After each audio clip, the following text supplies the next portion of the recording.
المؤمنين خصوصا صاحب هذه الولاية إلى حضرة النبي سيدنا محمد صلى الله عليه وآله وصحبه وسلم شهد الله لنا وله الفاتحة.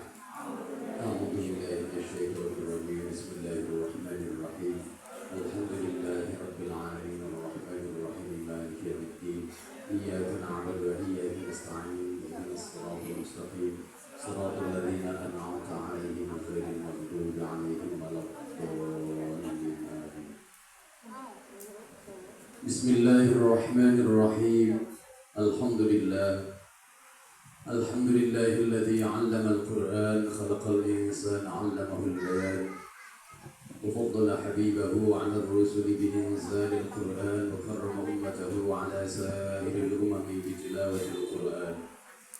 ثم الصلاة والسلام على خير الأنام حبيبنا وشفيعنا وقرة أعيننا وطبيب قلوبنا سيدنا ومولانا محمد صلى الله عليه وآله وصحبه وبارك وسلم تسليما كثيرا ومن تبعهم بإحسان.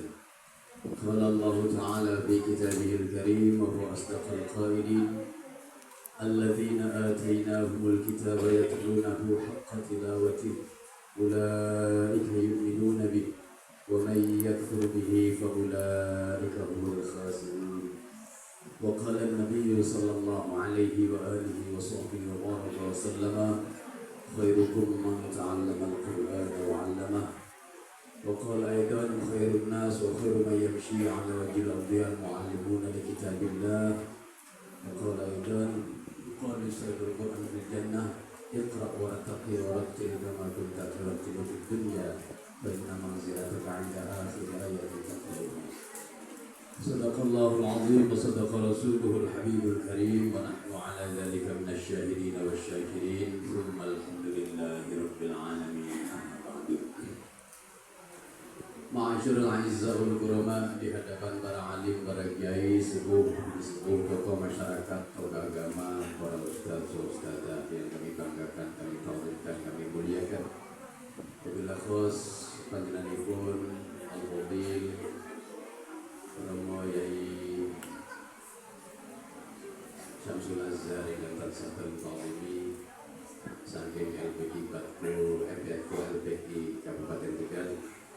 Panjenenganipun Al-Ustaz Tohani, kemudian Kantor Kementerian Agama Kabupaten Tegal, rencang-rencang pengurus Batku LPI Kabupaten Tegal, Ustaz Abdullah Saleh, Tasyehu, Setuya Kantor Sekretariat Ustaz Tugalipun, dan Pembinaan Rasatin dan Dumatin Bajinan Sami, Setuya para alim, para kiai, para ustaz, para nyai, para ustazah, setuya Kantor Sekretariat Ustaz Tugalipun, Kepala TPI se-Kecamatan Talang beserta 10 dewan asatidahnya yang gagal menjaga hadirin hadirat dan yang Allah wa iyyakum. Alhamdulillah, disyukurkan Allah Subhanahu wa taala atas limpahan nikmat yang diberikan kepada kita semua sehingga di siang hari ini kita diizinkan Allah dapat bermujalasah, bermujahadah dalam suatu kegiatan yang baik bersama orang-orang yang baik di acara yang baik. Semoga kita semua yang hadir pada siang hari ini diberikan kebaikan oleh Allah, diberikan keberkahan, kebaikan. Kita tidak keluar dari majlis ini selalu mendapatkan kebaikan dari Allah Subhanahu wa taala. Allahumma amin ya rabbal alamin. Salawat ma'asalam senantiasa kita lipat curahkan kepada baginda Rasul Muhammad sallallahu alaihi wa alihi wasallam yang telah mengajarkan Al-Quran kepada kita semua. Semoga apa yang diajarkan baginda Rasul kepada sahabat, sahabat mengajarkan kepada tabi'in, tabi'in mengajarkan kepada tabi'in, tabi'in, wa tabi'in, tabi'in mengajarkan kepada seluruh pengikut agama sampai kepada kita, betul-betul adalah satu pengajaran yang musalsal, bacaan yang senantiasa bersanad ila Rasulullah Muhammad sallallahu alaihi wasallam. Bapak Ibu hadirin hadirin yang Allah wa iyyakum. Iktifa wa ikhtisar, kami diberikan waktu 1 jam ya, ini 1 jam. Tapi tepatnya mungkin 1 jam kurang karena ini 1 jam 11 kurang seperempat, berarti mungkin hanya 45 menit insyaallah. sesuai dengan apa yang nanti pun agendakan, bahwa dalam diberikan amanat dari Fatwa LPG untuk menyampaikan tentang ulumul Quran, dan pada kesempatan siang hari ini insyaallah dalam menyampaikan tentang usul tajwid. Baik, semuanya sudah siap ya mendengarkan dan mencermati kaitannya dengan usul tajwid. Bismillahirrahmanirrahim. Mungkin barangkali kita sering mendengar istilah tajwid. Kalau hukum tajwid, bacaan tajwid mungkin sudah cukup familiar di telinga kita. Bahkan kita mungkin sering mengajarkan tentang bacaan dan hukum-hukum tajwid. Nah, pada kesempatan yang baik ini saya ingin menyampaikan ternyata likulli syai'in usul. Setiap sesuatu ada usul. Setiap sesuatu ada akar, setiap sesuatu ada asal muasal. Begitu ya. Ternyata tajwid ini tidak hanya kita yang mungkin sering membicarakan tajwid hanya seputar hukum dan bacaan tajwid, tetapi kita mungkin jarang atau mungkin baru mendengar istilah usul tajwid. Kalau kita baca usul fikih mungkin sering dengar ya. Ada fikih, ada usul fik, ada kaidah fik, begitu ya. Usul fik sering kita dengar. Tapi kalau usul tajwid sepertinya baru dengar. Yuk kita bareng-bareng membahas usul tajwid. Sebagaimana yang sudah ditulis di yang sudah ada di lembaran, panjenengan sudah dapat semua. Tapi kita mungkin menyampaikan di sini. Jadi usul tajwid ini berarti kita membicarakan tentang akar, asas dasar, asal muasal daripada tajwid itu sendiri. Dari mana kok ada ilmu tajwid? Dari mana istilah tajwid ini kemudian muncul di permukaan? Nah, yang pertama-tama tentunya adalah kalimat tajwid itu sendiri, istilah tajwid. Kalau kita bicara tajwid dalam bahasa Arab dari kata jawwada yujawwidu tajwidan. Masdar dari kata jawwada, fa'ala yuf'ilu ta'widan. Jawwada yujawwidu tajwidan. Ini kalimat ini dari mana kalimat tajwid? Dihasilkan dari mana? Ternyata ada sejarah. Dulu para sahabat sempat mengalami muskilat menafsirkan ayat tentang warattilil Qur'ana tartila. Warattarnahu tartila. Jadi setiap kalimat rattala yurattilu, setiap kata rattala, rattil, kalimat perintah tentang tartil ini selalu ditegaskan dua kali.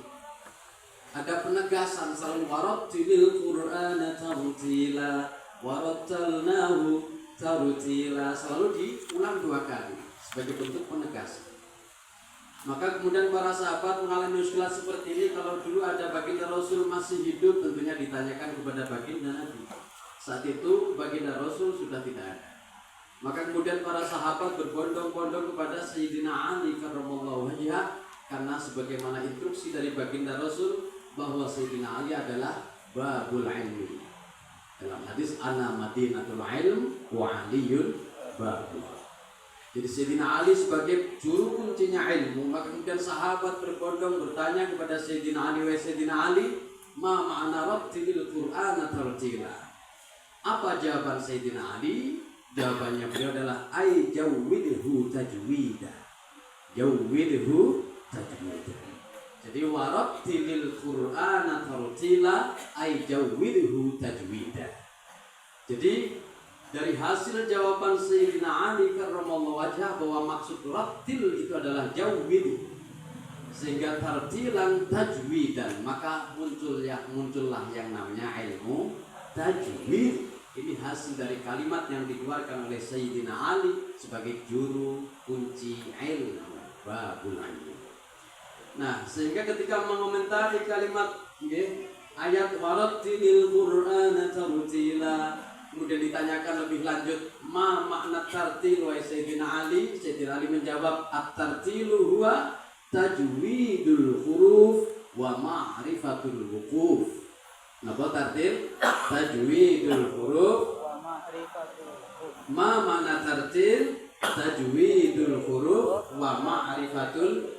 Ini karena fontnya menjadi acak-acakan deh kalau di ngapunten. Menjadi jadi tajwidul huruf wa ma'rifatul. Iya, kalau sudah beda tempat itu kadang-kadang menjadi berubah. Yang pertama menjadi berubah. Ini fontnya juga menjadi fontnya seperti ini. Ya serap apa. Tapi maksudnya di sini adalah tajwidul huruf wa ma'rifatul huruf. Harusnya begitu, ya. Yang saya memiliki. Ini biasa kesalahan keinginan teknis. Biasa kalau di laptop yang berbeda biasanya akan berubah. Tajwidul huruf wa ma'rifatul huruf. Jadi memperbagus huruf dan mengenal dan mengetahui tata letaknya waqaf. Tajwidul huruf wa ma'rifatul huruf. Baik. Ini pertama kali. Jadi asas dasar awal bahwa tajwid, keberadaan tajwid ini tidak lepas dari jawaban Sayyidina Ali yang menjawab tentang kata tartil, dijawab dengan jawwidhu tajwida, sehingga tajwid ini menjadi satu disiplin ilmu. Sakit dipahami ini? Nah, ini asas awal. Oh, tajwid berarti dari hasil jawaban Sayyidina Ali. Oh.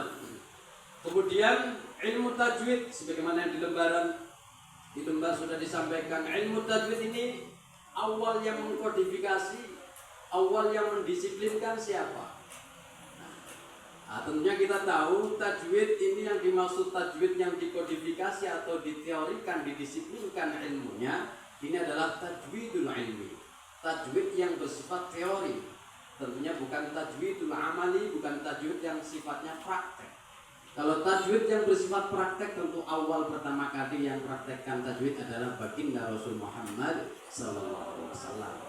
Tapi kemudian ada bacaan idhar, idgham, iqlab, ikhfa dan lain sebagainya.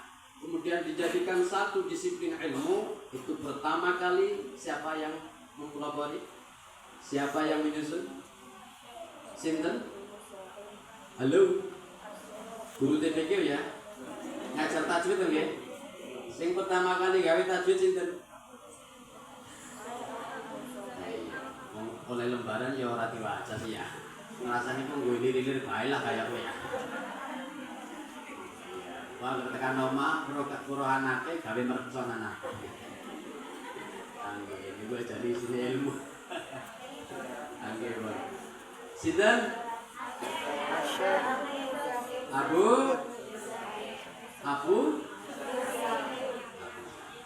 Al-Khattab. Sinten? Abu Musa Zahim Al-Khattab. Oke, di abad berapa beliau? 200. Wafat di tahun abad abad 2 bae ngono. Abad ke berapa? Abad kedua lahirnya, meninggal abad ketiga. Wis mawon. Abad ke berapa? Abad 200 akeh nemen. Kalau abad berarti hanya tahun 100 tahunnya abad. Baik. Aniku beliau Abu Zahim Al-Khattabi. Beliau itu pas persis pertama kali ditemukan juga disiplin ilmu qiraah. Ilmu qiraah oleh Syekh Mujahid sama satu periode di abad yang sama juga. Kemudian disiplin ilmu qiraah, qiraah sab'ah, qiraah asyarah itu pun kemudian didisiplinkan sebagai satu kodifikasi ilmu. Gitu ya. Baik, kita mulai pertama kali tajwid sekarang. Maka kemudian kita harus tahu apa itu tajwid. Nah, ini kita lebih ke usul ini ya. Tajwid adalah i'ta'u kulli harfin haqqahu wa mustahaqqahu. Ma huwa tajwid? At-tajwid huwa i'ta'u kulli harfin haqqahu wa mustahaqqahu. Tajwid adalah memenuhi tiap-tiap huruf pada hak dan mustahaknya. Ternyata setiap huruf itu punya hak yang wajib kita penuhi. Ya, setiap huruf punya hak yang wajib kita penuhi. Sebagai pembaca Al-Quran, ketika membaca huruf-huruf Quran, huruf-huruf ini meminta haknya. Betul maksudnya? Kurang lebih begitu. Ya, seperti di kuling, ya, setiap orang tua punya hak dan kewajiban terhadap anaknya. Contoh misalnya begitu. Huruf itu juga sama. huruf ini punya hak yang wajib dipenuhi oleh pembacanya. Nah, apa itu hak dan apa itu mustahak? Nah, di sini diterangkan bahwa setiap huruf itu punya makhraj dan punya sifat. Punya makhraj dan punya sifat yang wajib kita penuhi. Oke, hak itu berarti seputar nopo niki dikatakan. Hak adalah sifat yang senantiasa menyertai huruf dalam segala kondisi. Ini tidak hanya sekedar sifatnya huruf tapi juga makhraj, karena makhraj itu senantiasa berada di sana. Jadi maksudnya sifat di sini lebih juga ke arah makhraj juga. Setiap apapun yang kaitannya dengan huruf, baik makhraj maupun sifat, yang sifat-sifat dan makhraj ini harus dipenuhi. Tapi yang kalau hakul harfi lebih spesifik adalah sifat-sifat yang lazimah, sifat-sifat yang senantiasa dalam kondisi apapun ada. Itu jenis sifat lazimah. Napa niku sifat lazimah? Contoh seperti sifat hamz pada huruf ta niku kudu dipenuhi. Misalnya ngeten, kita membaca huruf ta, membaca Al-Qur'an, tentu di Al-Qur'an ada huruf namanya huruf ta. Katakan begitu nggih. Pertama-tama yang harus dipenuhi adalah makhrajnya dulu. Ta makhrajnya di mana? Yuk bareng-bareng kira-kira makhrajnya ta di mana? Makhrajnya ta di mana? Halo. Makhrajnya ta. Makhraj digunakan tempat dikeluarkannya huruf, tempat keluarnya huruf. Berarti ta itu dikeluarkan dari mana? Dari mana? Dari mana? Ujung lidah. Tati tubat bersama 1, 2, 3. Tati tubat. Lidahnya kelihatan ya. Tati tubat. Ketika kita mengucapkan ta maka lidahnya yang berperan. Oh berarti ta itu makhrajnya ada di ujung. Begitu ya. Tutanitat naminal mutnimati tanita bersama. Tutanitat naminal mutnimati huruf ta tempat makhrajnya dia dikeluarkan mesti dari ujung lidah, tidak boleh berubah dari tempatnya. Itu berarti lazimah. Tidak kemudian kalau tak di fathah berubah, ketika di kasroh berubah, tidak. Jadi saya kadang-kadang ada orang yang mengucapkan itu yang ketika pas disukun itu maj. Nah itu berarti sudah berubah namanya. Sabat, ya jadi C. Kalau dari C coba terang. Caci cubat 1, 2, 3. Caci cubat. Beda enggak dengan caci tubat? Caci tubat. Tempatnya beda. Sama-sama pakai lidah, tapi tekanannya berbeda. Tekan di langit mulutnya berbeda. Nah, ini berarti tidak dibenarkan karena tak sesuai dengan makhrajnya itu ada di ujung lidah mengenai lengan mulut yang di nah ketika kita baca tadi tubat maka berarti berada di situ terus menerus begitu ya. Ini dari segi makhraj. Huruf yang lain pun juga demikian. Nah untuk persingkat waktu ya karena waktu kita agak terbatas. Kemudian huruf ta ini punya sifat yang dimiliki ta.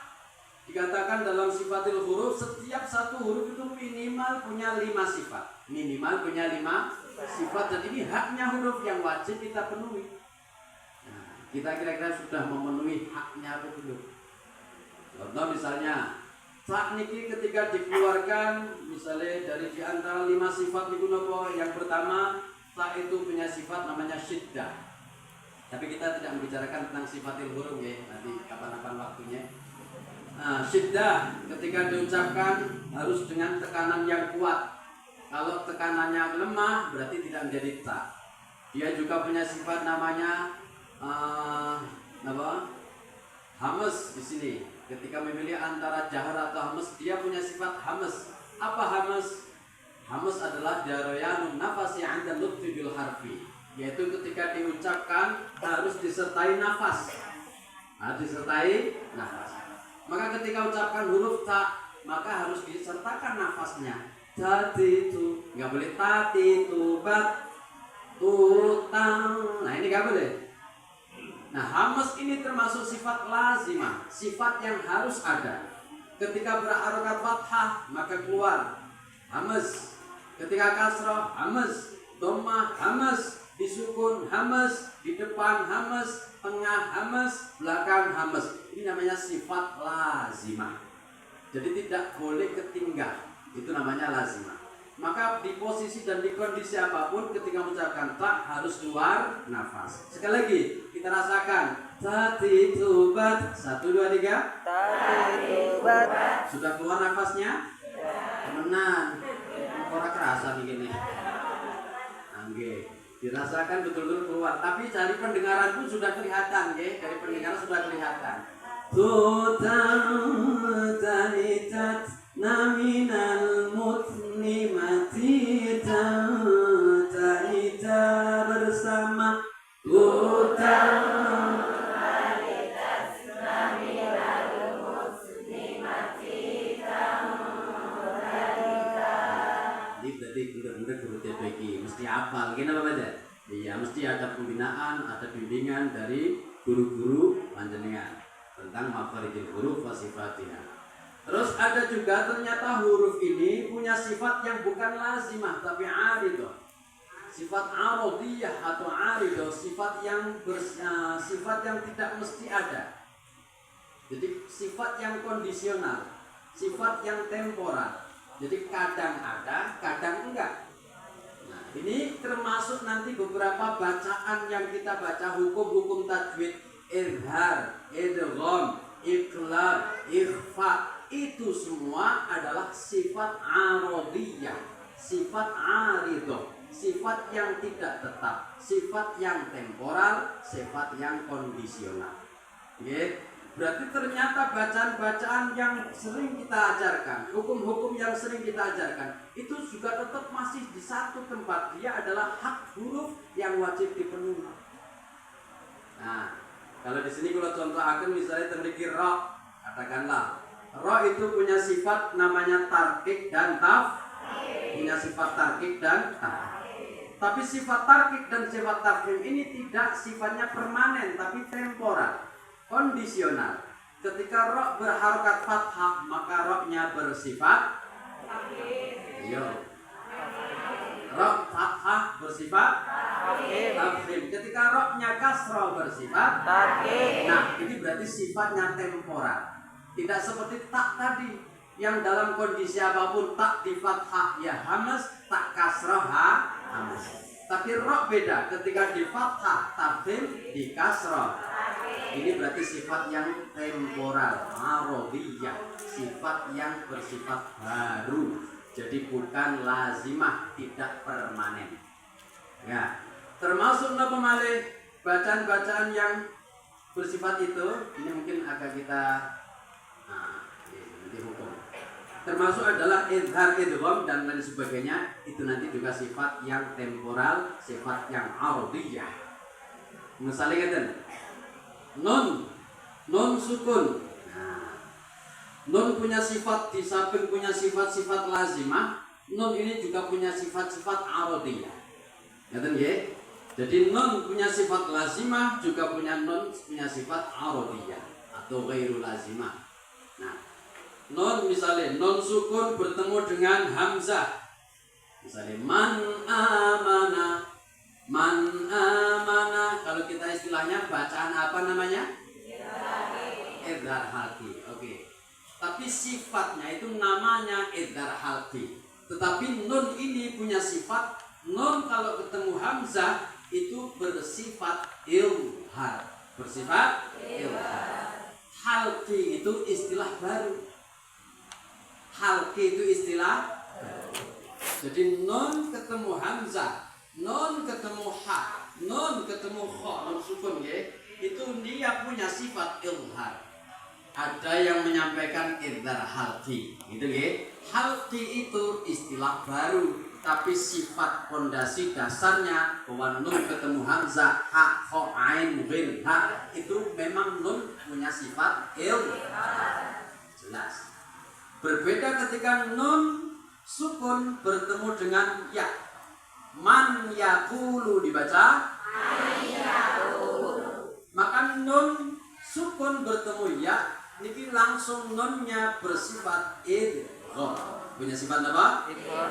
Adapun istilah bila gunnah nanti ada idgham syafawi, ada idgham mithli, ada idgham apapun itu adalah istilah yang sifatnya tapi sifat yang fundamental nun ini punya sifat idgham ketika bertemu ya, wawu, mim, nun, lam, ro. Begitu ya? Nah, paham ya? Jadi sifat ada yang lazimah, ada yang arodiyah, ada yang permanen, ada yang temporer atau kondisional. Baik. Sebelum ke sana, mari kita lanjutkan kaitannya dengan perspektif hukum. Nah, niki supados kula panjenengan sami ini ngertos, jadi kita mempelajari usul ini dengan harapan bahwa kita niki untuk mencari kebenaran disiplin ilmu ini, okay? Supaya kita tidak salah memahami dan tidak mudah menyalahkan orang. Kita harus kembali kepada usulnya. Ya anak wong baca kayak gini modelnya salah beli Pak Ustaz, iya dosa ya. Nah, niki sering-sering kita dengar itu setiap yang salah kemudian urusannya bersalah Nah, niki dingin ayo kita harus kembali ke usul. Kalau ini sudah nyalai usul baru, ya. Tapi kalau belum sampai nyalai, niki berarti ayo konsekuensinya nanti berbeda. Salah ya salah, tapi ada yang makruh, ada yang maibun, ada yang lain sebagainya. Ayo kita cermati bersama-sama. Perspektif hukum bagaimana hukumnya tajwid. Tribun hukumnya tajwid. Yo, sebelum kita putuskan, pertama-tama dibagi dulu tajwid apa. Tajwid ini dibagi dua, ada tajwid ilmi, ada tajwid amali. Yang pertama apa? Tajwid ilmi. Yang kedua tajwid ilmi. Tajwid ilmi itu adalah berarti tajwid yang bersifat teori. Tajwid ilmi. Kenapa tajwid ilmi? Mengetahui kaidah-kaidah dan tata aturan yang disusun oleh ulama ahli tajwid seperti hukum nun sukun, makhraj dan lain sebagainya. Nah, berarti yang bersifat teori, dengan belajar ternyata tentang hukum nun sukun dan tanwin dibagi jadi 5, hukum mim sukun dibagi jadi 3, hukum alif lam sukun, hukum ro, hukum mad dan lain sebagainya, itu adalah bersifat ilmi. Itu kaidah-kaidah yang disusun para ulama ahli tajwid agar kita tahu. Nah, ini jenenge tajwidul ilmi. Tajwid ilmi, bagaimana hukumnya mempelajari tajwidul ilmi? Dikatakan baik ulama mutaqaddimin maupun mutaakhirin sepakat mempelajari ilmu tajwid hukumnya fardu kifayah. Sak desa ana sing ngerti babagan tajwid siji boran iku berarti liyane wis ora kedosa. Fardu kifayah. Tapi kalau yang kedua tajwidul amali, mengamalkan tata aturan yang disusun oleh ulama ahli tajwid dengan sebaik-baiknya, menerapkan apa yang sudah disampaikan para ulama ahli tajwid. Ana nun sukun ketemu ya, nun sukun ketemu hamzah, nun sukun ketemu lam, nun sukun ketemu ba, nun sukun ketemu ta, kemudian dipraktekkan dalam bacaan amali, berarti sifatnya praktek. Niku hukum ngamalaken ilmu tajwid tenggene bacaan hukum edos pundi? Maka di sini ada silakan namanya sulit kayak gitu men. Ada tafsil. Ngerti tafsil? Ada perincian, ada khilaf. Ada khilaf bainal mutaqaddimin wal mutaakhirin. Ada khilaf antara ulama dulu dengan ulama yang sekarang. Ulama-ulama dulu rada napa nggih? Lebih ekstrim karena apa? Karena dulu mungkin akulturasi tidak ada, mungkin orang-orang dulu masih ori-ori. Bareng saniki kan wis angel kabeh ngene mboten. Bareng saniki ini orang-orang ulama mutaakhirin kangelan nemen ngene mboten. Disikapi mesti angel. Wong baca Al-Qur'an saniki modele pirang? Metode A ngene, metode B ngene, metode C ngeten. Ngene mboten? Beda-beda, lain cara juga sama. Yang bahasa ora sadodo ning Pulau Kana mboten usah, ning Jawa tok wis beda-beda ngene mboten. Jawa Tengah, Jawa Timur, Jawa nggih, ora usah ning Jawa Timur, Jawa Barat, Jawa Tengah tok wis sejen. Kula niki asline Demak nggih, makane kula mboten ten mriku ning Demak ora teman sega. Mangane sego sama nang kene kanan mertamu ya ora kan dimen sego, ora dimen sega, dimen sego. Ning kono lakah TK kanane. Nggih niku nebene Jawa, nebene Jawa. Lah iya niku pengaruh napa mboten ten bacaan nyatane pengaruh wong Cilacap alhamdulillahirabbil alamin. Ngerti kabeh.